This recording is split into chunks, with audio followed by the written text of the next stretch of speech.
पानीपत शहरी सीट पर कांग्रेस टिकट के टॉप पहले 4 दावेदार। किसको मिलेगी कांग्रेस की टिकट और कौन हो सकते हैं टिकट की रेस से बाहर?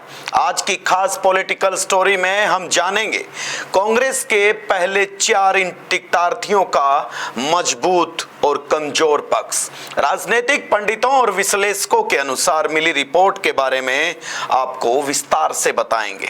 नमस्कार, मैं हूं सुधीर जाखड़ और आप देख रहे हैं द लोकल न्यूज का खास प्रोग्राम पॉलिटिकल स्टोरी।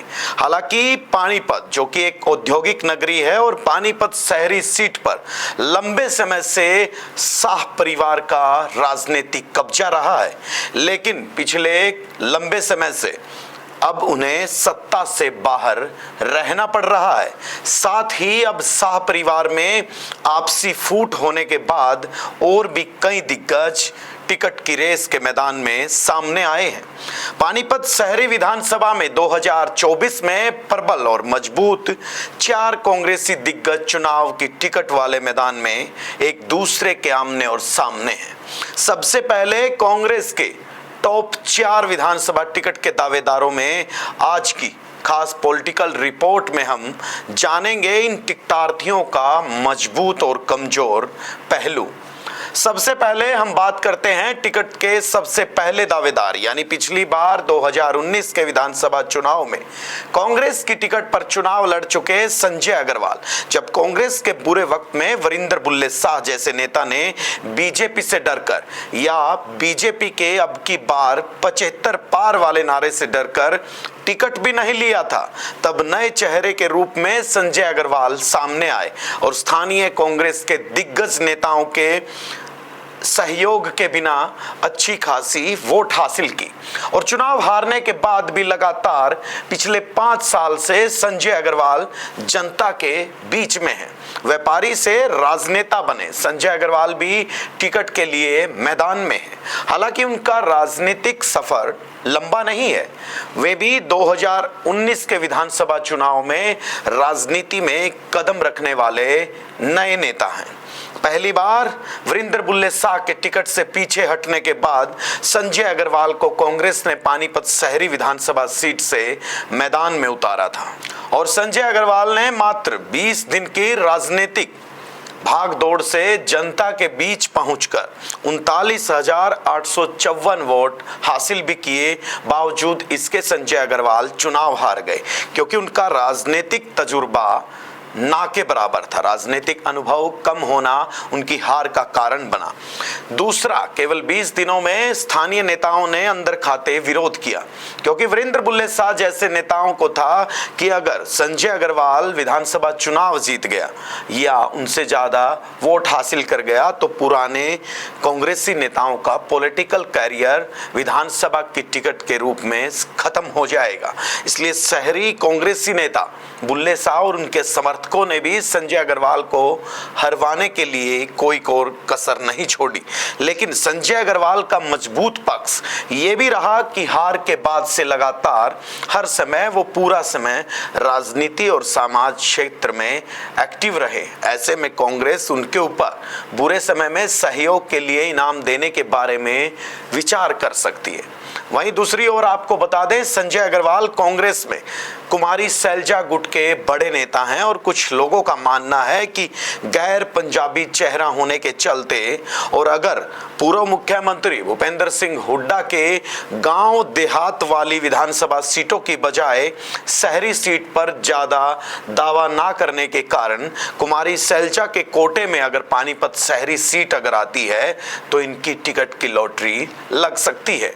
अब बताते हैं कांग्रेस की टिकट में रेस में दूसरे नंबर पर हैं शहर के नामचीन शख्स वीरेंद्र शाह उर्फ बुल्ले शाह, जिन्हें शहर के लोग बुल्ले शाह के नाम से ज्यादा जानते हैं। बुल्ले शाह हुकूमत राह शाह के छोटे बेटे हैं।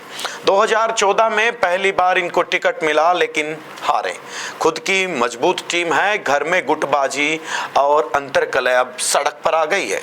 इनका राजनीति से पहले कोई वास्ता नहीं था क्योंकि शहर में हुकूमत राय शाह के बाद उनकी कुर्सी उनके बड़े भाई बलबीर पाल शाह को मिली। लेकिन बाद में पारिवारिक बिखराव और बलबीर पाल शाह की तबीयत खराब होने के चलते बुल्ले शाह ने राजनीति में कदम रखा और साल 2014 में पानीपत शहरी सीट से कांग्रेस की टिकट पर पहली बार चुनाव भी लड़ा। लेकिन पार्षद का चुनाव जीतकर विधानसभा चुनावी मैदान में उतरी रोहिता रेवड़ी भी उनके सामने बीजेपी की टिकट पर विधानसभा चुनाव में सामने थी और वरिंद्र बुल्ले शाह को करारी शिकस्त दी और शाह परिवार के हाथ से पानीपत शहर की विधानसभा की सत्ता चली गई। 2019 में बीजेपी के जलवे से घबराकर वरिंद्र बुल्ले शाह ने टिकट तक लेने से इनकार कर दिया। बात करें उनके मजबूत पक्ष की तो बुल्ले शाह व्यापारी हैं। व्यापारियों में उनका अच्छा दबदबा है। राजनीति में पहले से जो व्यक्ति उनके साथ थे वही व्यक्ति आज भी उनके साथ हैं। बुल्ले शाह के राजनीतिक रिश्ते हालांकि मजबूत हैं। पूर्व मुख्यमंत्री भूपेंद्र सिंह हुड्डा हों या हुड्डा के विरोधी गुट वाले रणदीप सुरजेवाला, यानी दोनों ही नेताओं से उनके अच्छे ताल्लुकात हैं। यानी दोनों हाथों में बुल्ले शाह के लड्डू हैं, लेकिन दो नाव में पैर रखे रहना बुल्ले शाह की टिकट के रास्ते में कांटे पैदा कर सकता है।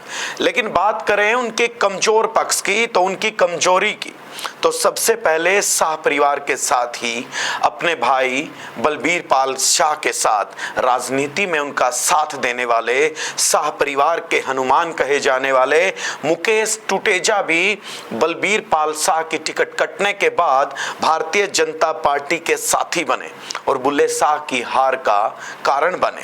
कांग्रेस के बुरे समय में टिकट लेने से इंकार कर पीछे हटना भी वरिंद्र बुल्ले शाह की कमजोरी है।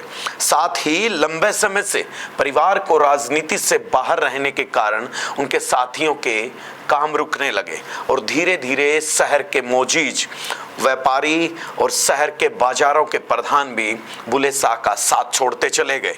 क्या ऐसे में कांग्रेस वरिंदर उर्फ बुल्ले शाह पर दांव खेलने के बारे में विचार करेगी? इसके उत्तर पर फिलहाल संशय के बादल मंडराए हुए हैं। वरिंदर बुल्ले शाह का टिकट कटवाने के लिए कांग्रेस के तमाम जितने भी टिकट के दावेदार हैं वो एक होकर जोर लगा सकते हैं।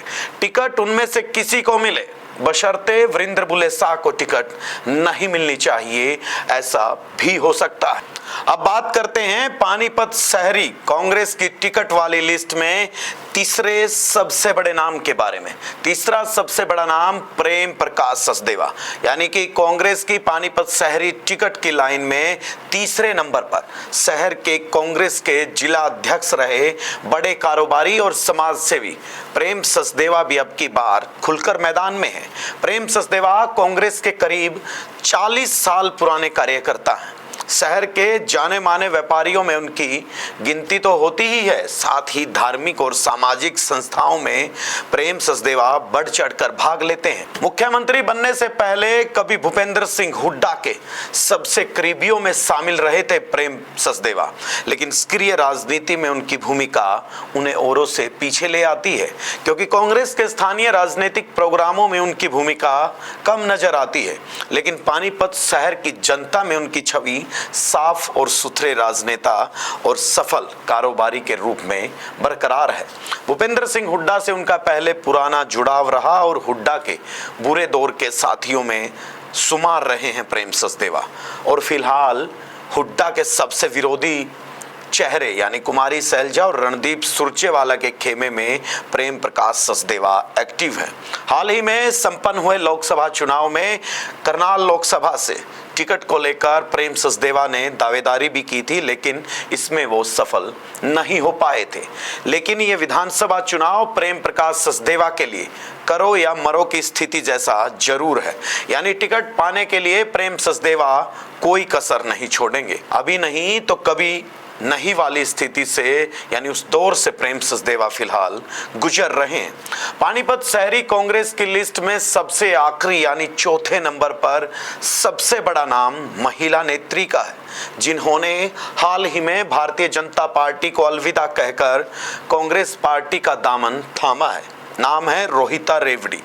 रोहिता रेवड़ी का राजनीति से पहले हालांकि कोई सरोकार नहीं था, लेकिन अपने पति सुरेंद्र रेवड़ी की इच्छा से रोहिता रेवड़ी ने राजनीति में कदम रखा और पहली ही बार में पानीपत से नगर निगम पार्षद बनकर जनता के बीच पहुंची और अपनी कार्यशैली के दम पर, अपनी कार्य प्रणाली के दम पर रोहिता रेवड़ी ने अच्छी छवि बनाई। इसके बाद साल 2014 के विधानसभा चुनाव में भारतीय जनता पार्टी ने रोहिता रेवड़ी पर दांव खेला और पानीपत की राजनीति में एक बड़ा बदलाव हुआ। रोहिता रेवड़ी ने शाह परिवार के दिग्गज वीरेंद्र बुल्ले शाह को भारी वोटों के अंतर से हराकर जीत हासिल की और पहले ही चुनाव में पहली दफा विधायक बनी। उसके बाद बीजेपी ने 2019 में उनकी टिकट काट दी और शहर के धनाढ्य और बीजेपी में राजनीतिक रसूख रखने वाले प्रमोद विज को बीजेपी ने अपना टिकट दिया, जिससे रोहिता रेवड़ी और उनके समर्थकों में मायूसी छा गई। लंबे समय से राजनीति से दूर रहने के बाद अपने कार्यकर्ताओं की इच्छा से रोहिता रेवड़ी ने दोबारा सक्रिय राजनीति में कदम रखा, लेकिन इस बार भारतीय जनता पार्टी के विपक्ष में जाने का फैसला किया और हरियाणा के पूर्व मुख्यमंत्री भूपेंद्र सिंह हुड्डा के नेतृत्व में रोहिता रेवड़ी ने कांग्रेस का दामन थामा है। हालांकि रोहिता रेवड़ी की छवि साफ है, लेकिन कांग्रेस में पुराने दिग्गज उन्हें उभरता हुआ नहीं देखना चाहेंगे, क्योंकि अगर रोहिता रेवड़ी को टिकट मिलती है तो पुराने दिग्गजों की राजनीति पर ग्रहण लग सकता है। कांग्रेस में रोहिता रेवड़ी का लिंक भूपेंद्र सिंह हुड्डा तक ही देखा जा रहा है, जो एकमात्र उनकी नैया को पार लगा सकते हैं। यानी रोहिता रेवड़ी का कैरियर भूपेंद्र सिंह हुड्डा की कृपा यानी उनके आशीर्वाद पर अटका हुआ है। हालांकि पानीपत के अन्य कांग्रेसी नेताओं के भी हुड्डा से पुराने ताल्लुकात हैं। ऐसे में रोहिता रेवड़ी का भविष्य, उनकी ईमानदार छवि और पहले से अपने आप को औद्योगिक नगरी में साबित करना, उनके पति का दिग्गज व्यापारियों में शामिल होना और अपने दम पर सत्ता में पहचान स्थापित करना उनको टिकट मिलने का हो सकता है कारण भी बने। चलिए, ये तो हमने आपको बताया कि पानीपत शहरी विधानसभा सीट से कांग्रेस की टिकट के टॉप 4 दावेदार। खैर, आप किस पार्टी के कौन से नेता को अपनी विधानसभा से विधायक के रूप में देखना चाहते हैं, कमेंट्स में लिखकर जरूर बताइए। बाकी हरियाणा की राजनीति से जुड़ी हर खबर को सबसे पहले जानने के लिए देखते रहिए द लोकल न्यूज।